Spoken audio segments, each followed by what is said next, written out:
Good Monday morning and welcome to RevivalTime Assembly's Daily Devotional. I'll be your presenter this week and my name is David Matthew Mason.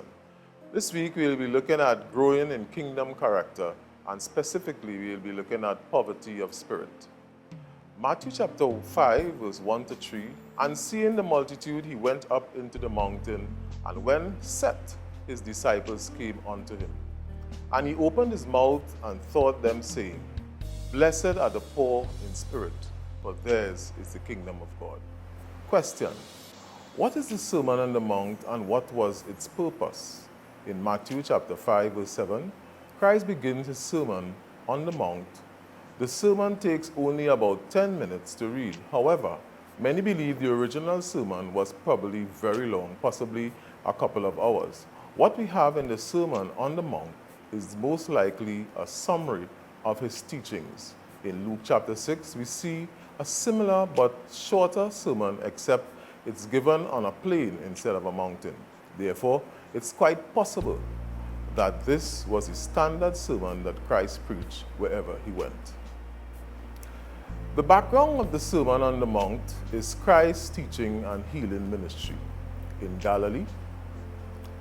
Just for comparison, you could refer to Matthew chapter 4, verse 80 to 25. Because of this, his popularity had risen and crowds were flocking to him.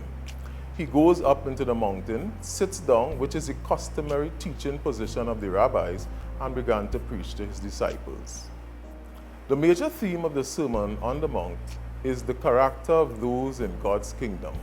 Christ said this in Matthew chapter 5, verse 20, For I say unto you, that except your righteousness shall exceed the righteousness of the scribes and Pharisees, ye shall no case enter the kingdom of heaven.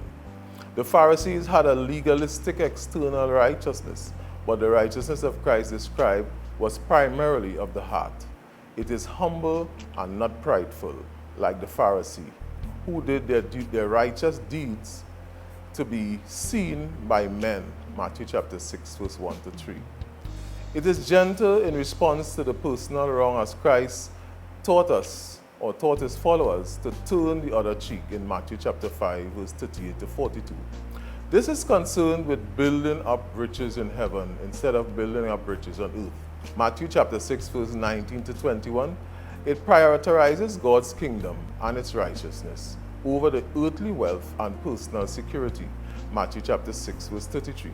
The righteousness of true believers is outwardly. The Beatitudes. The question arises, what are the Beatitudes and why are they important? The character of the kingdom starts with the Beatitudes in Matthew chapter 5, verse 3 to 10. The word beatitude comes from the Latin word beatus, which simply means blessed or blissed.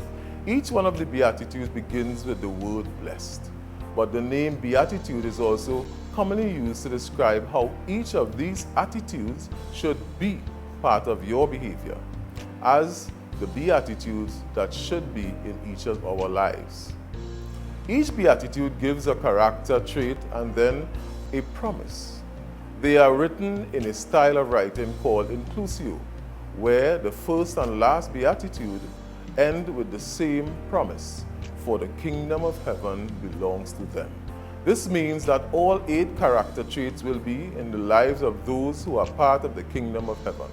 This would have been very challenging to the Jews and the religious teachers listening, because many believed they were part of the kingdom of heaven simply by virtue of being Jews and because they practiced the external righteousness commanded in the law, as well as the rabbinical traditions of the Talmud. However, those who had truly entered the kingdom would not only have external righteousness, but internal righteousness. As the Beatitude convicts and challenges Christ's audience, then it should convict and challenge the contemporary church today. Many believe that simply because they pray and confess Jesus as Lord, they are going to heaven. However, if they pray and confess and don't change lives, then it probably has not changed their eternal destiny. So thank you very much for joining us today, and tomorrow we'll delve deeper into this topic and see how you can indeed channel this poverty of spirit in your life going forward. This is David Matthew Mason. See you tomorrow.